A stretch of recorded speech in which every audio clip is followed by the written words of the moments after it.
এইফালে ক্লাছত ওলাইছোঁ আৰু এয়া ঢলা বাছ নাপালোঁ, শদিয়া বাছতে উঠি মেলি গৈছোঁ। শদিয়া বাছত গ'লে মানে অলপমান জল্দি পোৱা যায় আৰু ক্লাছ কৰি মেলি আহিও এয়া আলুমুড়ি খালোঁ। হায়াৰ ছেকেণ্ডেৰী স্কুলৰ আলুমুড়ি মানে কি বুলি কয় এইটো ইতিহাস বহুত আছে বুলি ক'ব লাগিব।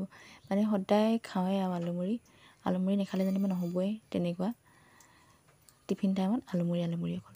এতিয়া ক্লাছ গৈ থাকোঁতে খাব পাইছোঁ আৰু ক্লাছৰ পৰা আহিয়ে সদায় খোৱা হয় আলুমুড়ি, তিনিআলিতে ৰখি মেলি ঢলাৰ।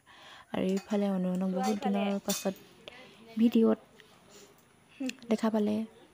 বহুত দিন মানে লগ পোৱা নাছিলোঁ নহয় মানে আৰু এইফালে ক্লাছ থাকে আকৌ বতৰটো পুতলাটো আমি খেলিছিলোঁ আগতে, সেনেকৈ আৰু সঁচাকৈ এইটো আমি খেলিছিলোঁ আগতে যাওঁতে।